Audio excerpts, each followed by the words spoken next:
What are we doing to create a sustainable world?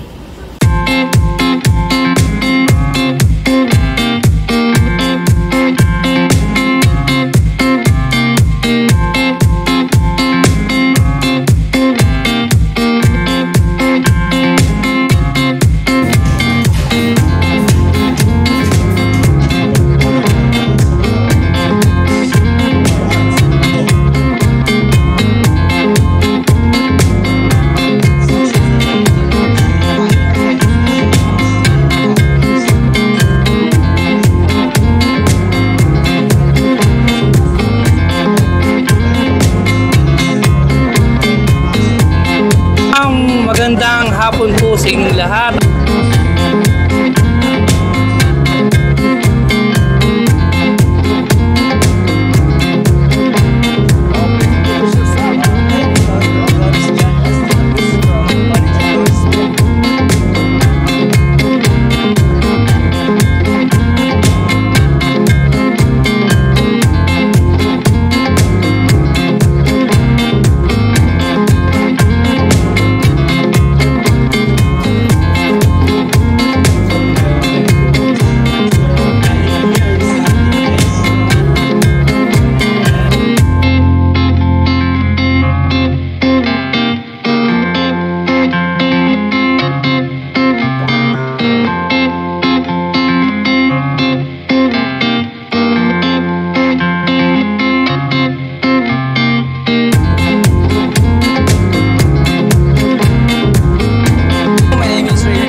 Napakaganda, sir. Hello po, ako po si Secretary sa Senado ng Makati City Council.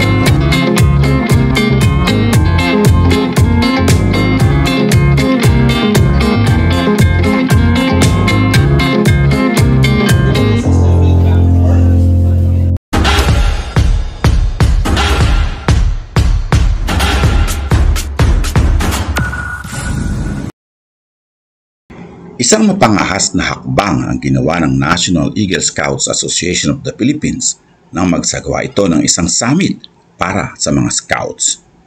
Ang summit ay naglalayong palawigin ang kaalaman ng mga scouts tungkol sa SDG o ang tinatawag na Sustainable Development Goals ng United Nations at hikayatin din ang mga ito na maging ehemplo upang maisulong ang programa o makapagbigay ng kontribusyon sa pandaigdigang naisin na makamit ang mga layunin ng SDG bago sumapit ang taong 2030. Ilang mga scouts ng iba ay galing pa sa karatig lugar ng National Capital Region ang nagtungo sa Knight of Rizal International Headquarters sa Mayport area para sa isang araw na summit. Naroon lahat ang pamunuan ng NESAP upang makiisa sa mga scouts na nagdanais ding maging bahagi ng pagsulong ng Social Development Goals ng United Nations. Nag-imbita rin ang NESAP na mga eksperto at kilalang resource speakers na siyang nagpaliwanag ng ilang mga aspeto ng SDG. Ano nga ba ang SDG? Bakit ito kailangang palaganapin sa mga kasapi ng scouting? Bakit naging programa ng NESAP ang pagpapalaganap ng kaisipan tungkol sa pagsulong ng SDG? The reason you are here is already a manifestation that you like to contribute in creating a better world. You already have the initiative to start something that will create change, to learn something new, to benchmark activities and programs related to SDGs, and probably someday you will be able to replicate that and even better. That is the most simplest thing that you can contribute in creating a better world. Take initiatives. And that is one of the things that we are learning from Scouts for SDGs.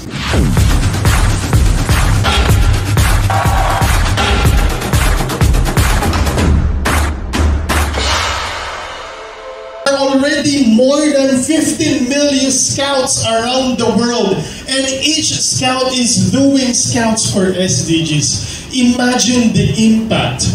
Siguro wala man lang akong reference to say this, but probably the 30%, what Sir Mark mentioned earlier during his speech, the 30% contribution, probably 25% came from the 50 million members of World Scouting. Because we are basically the ones who are very active in doing this kind of activities.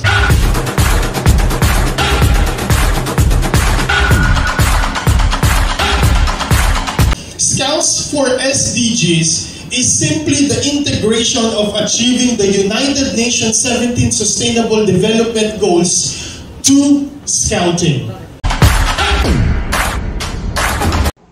Ang NESAP ay samahan ng mga Scouts na may ranggong Eagle o ang mga tinatawag na Eagle Scouts. Ito ay isa ngayon sa pinakaaktibo at malawak na samahan ng mga Eagles na nakakalat sa iba't ibang panig ng Pilipinas. Kilala ang NESAP sa mga aktibidad na katulad ng SDG Summit ay nagbibigay kaalaman sa mga miyembro ng Scouting, Eagle Scout man o hindi.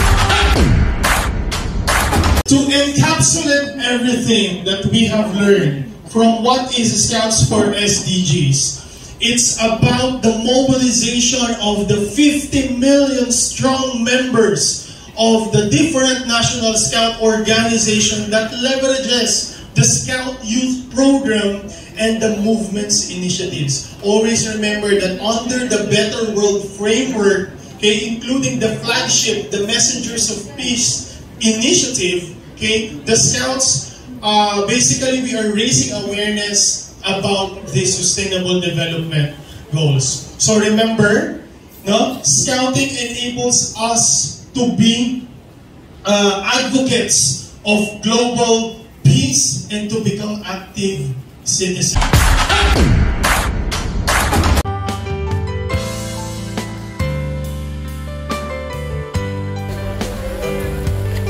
Ang SDG ay pinagtibay ng United Nations noong 2015. Ito ay may 17 layunin na kailangang matupad ng UN kasama ang ilang mga ahensyang kapartner nito sa loob ng 15 taon. Mula nang ito ay balangkasin hanggang sa target nito sa taong 2030. Sa pagtatapos ng 15 taon, kailangang makalikha ng pangmatagalan at positibong pagbabago at kalayaan para sa pangkalahatang lugar ng tao, planeta, kasaganaan at pakipagsosyo. Ang layunin ng SDG ay makalikha ng mga programang pangkaunlaran na tututok sa pagwawakas ng kahirapan, gutom, karahasan, takot at karamdaman at nagtataguyod ng karunungan, pagkapantay-pantay, karapatang pantao, kalinisan at edukasyon at pisikal, kaisipan at panlipunang kagalingan. Ang mga layunin ito ay inilaan upang buuin ang mga layunin sa pag-unlad ng milenyo at gumawa patungo sa 3 pangunahing mga aspeto na kinikilala ng UN para sa pagsulong at pananatili ng pagpapaunlad ng ekonomiya, lipunan at kapaligiran. Nag-imbita ng mahigit na 150 kabataang Scouts ang NESAP at ayon sa pamunuan ng grupo ng mga Agila, hindi dito nagtatapos ang layunin nilang isulong ang SDG. Okay, ngayon ay kasama po natin si Ginoong Mark Buado, ang National President ng National Eagle Scout Association of the Philippines. Narito po tayo ngayon sa Knights of Rizal International Headquarters. Good morning, sir! Good morning din. Hello, sir. Naku, ako po'y natutuwa at kayo po ay aking nakapanayam dahil matagal na po talagang iniintay ng mga bata itong inyong ginagawang summit ngayon. Ito pong inyong Scouts for SDGs. Sir, ano po ang masasabi niyo ngayon at ito po ay nagaganap na? Una sa lahat, Sir Dixon, salamat sa pagpunta dito. Well, ito namang SDG Summit na ginagawa natin ngayon ay parte ng commitment ng National Eagle Scout Association of the Philippines sa pagpapalaganap ng tinatawag nating pag-attain ng Sustainable Development Goal. Parte rin ito ng commitment ng WOSOM as part of WOSOM, of course, tayo sa BSP, ating kailangan ipalaganap at ibigay sa mga scouts kung ano yung kahalagahan ng SDGs at ano yung kahalagahan nito hindi lang para sa kanila kundi para sa komunidad natin. So masaya ako dahil nagaganap to ngayon at nakiisa rin ang ating National Capital Region, Boy Scouts of the Philippines, as well as from other regions. Kasama rin natin dito ang iba't ibang mga tagapagsalita galing sa iba't ibang organisasyon na merong parehas na mission sa pag-achieve ng Sustainable Development Goals. Yan, ako meron nga akong na-interview ng mga taga-Tarlac, ang lalayo pa, mga taga-Rizal. Sir, alam ko na ito pong topic na to ay i-discuss naman sa ating po mga nanonood ngayon, ano po ba ang SDG para sa inyo? Ang Sustainable Development Goal, ito ay isang framework na ibinigay ng United Nations. Actually, ang naabutan ko yung Millennium Development Goals 2000. No? Correct. Pero nung nagkaroon sila ng assessment sa UN, sinasabi nila na parang hindi masyadong inclusive yung MDGs. So, nagbuo sila ng bagong platform, bagong framework noong 2015. Kaya nagkaroon ng Sustainable Development Goals. No? At ito ay pinlano nila noong 2015 at dapat ma-achieve ng 2030.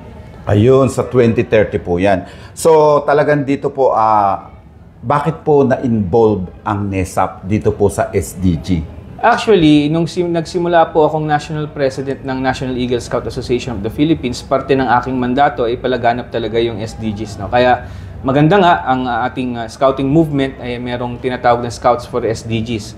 So lahat po ng mga chapters nationwide ng National Eagle Scout Association of the Philippines kailangan ma-integrate nila yung different SDGs, yung different goals under this program. At nagsimula ito hindi lang dahil ako yung naging presidente, naging parte rin po kasi ako ng delegasyon ng Boy Scouts of the Philippines sa SDG Summit na ginawa sa Hong Kong. At tayo rin po ay dumalo sa Youth Mobilization Summit. Ito rin yung diniscuss sa Malaysia. So, nais ko lang pong ibahagi kasama ng aking mga kasamang delegasyon ng Boy Scouts of the Philippines kung ano yung natutunan namin dun sa iba't ibang forum na yun, iba't ibang summit na yun. At nais namin itong ibahagi dito sa mga kasama nating Boy Scouts dito sa Pilipinas. At sana, ako rin, nagnanais na up to the grassroots level, magawa natin itong SDG Summit or SDG Forum na ito para mas maging inclusive yung dating ng ating pag-achieve ng programa. Sir, na-mention nyo po yung grassroots. Palagay nyo, kakayanin po ba ng NESAP? Sa lawak naman syempre, ng reach ng NESAP, kaya nyo po ba itong magawa? Yeah, ang NESAP naman po merong presensya sa Luzon, Visayas, Mindanao. In fact, hindi lang naman ito yung simula, kahit nung dati pa, meron nang ginagawang mga activities ang NESAP na integrated ang SDGs, lalong-lalo na yung sa Bicol, meron tayo, sa Cebu, sa Mindanao, at aktibong-aktibo yung mga chapters natin pagdating sa SDGs. Meron po ba kayong susunod after this one? We are actually planning to have yung tinatawag nating Youth Mobilization Summit. Hindi lang scouts yung kasama natin. Kasama rin yung iba't ibang mga youth organizations like Girl Scouts of the Philippines, Red Cross Youth, and other youth-led organization para magkaroon ng common goal to achieve these SDGs. Kasi ang SDGs hanggang 2030. Pero sabi ko nga kanina, ang Sustainable Development Goals, hindi yan magtatapos ng 2030. In fact, kaya siya tinawag na sustainable, dapat beyond the 2030 target. Meron pa rin tayong Sustainable Development Goals. So yun yung nais namin gawin sa susunod na programa sa katulong ng Boy Scouts of the Philippines. Hopefully, makatulong din natin yung iba't ibang mga private sectors para sa pagbuo ng programa na yun. By next year, marahil, kasi itong taon na to talagang pinarioritize namin itong Scouts for SDG Summit para sa mga Scouts. Teka, na-mention nyo po yun, syempre. Di po ba ngayon ay may mga kasama rin kayo mga private organizations para po dito sa event na to? Sino-sino po sila baka pwedeng... Well, unang-una, ang partner ng NESAP, ang Knights of Rizal, kung saan natin ginaganap ngayon yung ating summit. Pangalawa, yung Movers group, Meron din tayong, in fact, kasama rin natin mamaya ang Quezon City LGU and other, yung Agila Pilipinas, naggagawa ng mga proyektong related sa SDGs. Kaya namin sila kinuha kasi pares lang naman din kami ng vision. So, sila yung mga kapartner natin sa pag-achieve ng Sustainable Development Goals, no? Correct. So, hanggang mamayang hapon po, kasama natin itong mga partners natin. Sila yung magdi-discuss kung ano yung nalalaman nila tungkol sa Sustainable Development Goals. Kaakibat din ito yung mga programa na aming natutunan sa ibang bansa na share namin din para sa mga kasama nating scouts. Teka muna, sir. Isang tanong po. No? Ito po medyo mabigat. 7 taon na lang para po doon sa 2030 natin na target. Yeah. Palagay nyo ba kakayanin na ma-achieve itong within 7 years itong target na ito? Last month, actually, nagkaroon ng SDG Summit sa United Nations sa New York, no? Which I attended online. Yung Secretary General nag-call out na siya sa lahat ng mga member countries, no? Kasi nga, 30% pa lang ng goals yung na-achieve natin, no? And we only have 7 years, no?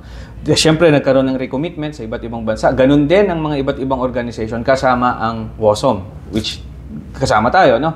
Ang target ng WOSOM is at around 57 million scouts ang maging active sa Sustainable Development Goals, no? Kaya nga, parang nagkaroon din ng restructuring ng programa na parang lahat na rin ng programa ng scouting movement should embrace the Sustainable Development Goals. Kaya nga sa World Scout Jamboree natin sa Korea and hopefully dito sa National Jamboree natin sa Iloilo, mabigyang highlight yung Sustainable Development Goals. Ako naniniwala yung 7 taon, kaya pa nating i-achieve, no? In fact, ang Pilipinas ang nangunguna sa buong Asia pagdating sa Sustainable Development Goals, pagdating sa oras na nilalaan, no, sa pag-conduct ng mga activities. So, maging inspirasyon natin iyon para patuloy nating dagdagan pa, gumawa pa ng mas maayos na mga programa related to Sustainable Development Goals. Ako naman, dati pa naman, kahit wala pang SDG, ginagawa na ng mga Boy Scouts tong mga to eh. Correct. We just need to document it, di ba? We just need to monitor everything para ma-achieve talaga natin yon. Yun lang ang nakikita ko, dapat meron talaga tayong monitoring na ginagawa ng iba't ibang councils at iba't ibang down to the institutional down to the institutions ng scouting Correct. institutions. Dapat ma-document yun para naman ma-report natin talaga na we are doing something. With that, ma-inspire yung ibang tao, ma-inspire yung ibang organization, and I believe kung magkaisa lang tayo, ma-achieve natin yung Sustainable Development Goals. Wow. As sa grupo nyo po, do you think you can help para kung paano natin ma-achieve yung Sustainable Development Goal na to? Yeah, actually, Ano ang pwedeng gawin ng NESA? Ang National Eagle Scout Association of the Philippines, ito po isang asosasyon ng mga Eagle Scouts, ano? Pero hindi lang naman to para sa amin, para sa mga miyembro ng Eagle Scouts. Puputulin ko po kayo. Yung po bang umattend ngayon sa SDG Summit, mga Eagle Scout po ba to or member ng NESA? Hindi lahat. Actually, 30% lang ng attendees ng summit ngayon ay part ng NESAP or yun, Eagle ang Scouts, maganda. no? Okay. So, majority are coming from other institutions. In fact, meron tayong kasamang Girl Scouts of the Correct, Philippines may nakita ngayon, nga diba? po ako. So, hindi lang po sila, kasi kami, yung programang ginagawa ng NESAP, hindi lang para sa mga Eagle Correct, Scouts, pati correct. rin sa lahat ng scouts. Ayun po ang Yun lang naman maganda. po yung ginagawa ng NESAP. Like to make it clear na kami, ang NESAP po ay nabuo, number 1, to serve, no, to inspire, and of course, to support the Boy Scouts of the Philippines. Wow. So, mabalik po tayo sa tanong. So, ano po ang pwede niyong magawa para at least makatulong sa pag-achieve ng sustainable development goals sa Yeah, sa mga institutions, no? Kung nais po ng iba't ibang institusyon na magkaroon ng SDG Summit sa kanilang lugar, no? Meron naman po tayong iba't ibang chapters din nationwide. Pwede ninyong itap yung mga chapters assigned dun sa area ninyo. And also, kung wala, no, hindi naman po lahat ng councils meron, you can message us in our page, no? We can provide you speakers, Wow. we can provide you materials, no? In fact, this summit, marami tayong binibigay, no? This is not just to boast na we can do it, no? Or we can support this kind of activity, but of course to inspire them. Alam mo, mga scouts gusto nila yung mga materials na yan. So, parang dagdag motivation na rin, no? Sa kanila. And sa plan ng NESAP, no, we have our own matrix. Kung in fact, at the end of the year, laging meron kaming sino yung outstanding chapter, sino yung outstanding chapter sa ganitong aspeto. So, we have our own matrix at number 1 doon yung SDGs. Kung sino man ang talagang maraming nagawang chapters na mga initiatives for SDGs, so meron silang something. So, something like that, na motivate yung ating mga bata. Correct. Naku, napakaganda po ng inyong tinuran. Sir, last na po, pwede po bang imbitahin nyo ang mga scouts, lahat ng scouts dito sa Pilipinas na mag-join dito po sa Scouts for SDGs na ito? Sa lahat ng mga miyembro ng Boy Scouts of the Philippines, pati rin sa mga ibang nanonood sa Nixon TV, no, na kahit hindi sila Scouts, no, mahalaga na pag-aralan natin yung Sustainable Development Goals ng United Nations. At pangalawa, hindi lang natin dapat pag-aralan at malaman ito, kundi gawin din natin kung ano yung mga initiatives under each goal. No? Kasi naniniwala ako na ang mundong ito ay hindi naman po talaga hindi natin ito minana sa ating mga ninuno. No? Ito pong mundong ito na ating ginagalawan ngayon ay para rin, hiniram lang natin sa ating mga susunod na henerasyon. Kaya wala nang tamang oras pa, wala nang ibang oras, kundi ngayon, no? Gumawa tayo ng aksyon para sa ikabubuti ng ating komunidad, no? Ng ating bansa at ng buong mundo. Congratulations po, sir. Maraming salamat po ulit sa inyong paunlak. At ako po ay naniniwala na with NESAP ay talagang maisa sa katuparan natin. Kahit paano ang layunin na ma-achieve ng United Nations ang Sustainable Development Growth. Thank you very much, sir. Yes, sir. Thank you. Ilang taon matapos balagkasin ng United Nations ang Sustainable Development Goals, patuloy pa rin umiiral ang mga problemang panlipunan sa buong mundo. Patuloy pa rin sumisiklab ang giyera sa iba't ibang panig ng daigdig. Marami pa rin nagugutom, marami pa rin mga mangmang, marami pa rin mga nang-aapi at inaapi. Patuloy pa rin ang walang hapas na paglapastangan sa kalikasan. Subalit sa lahat ng mga ito, ay may mga nagmamalasakit sa ating tahanan, ang mga Scouts. Isa na dito ay ang grupo ng National Eagle Scouts Association o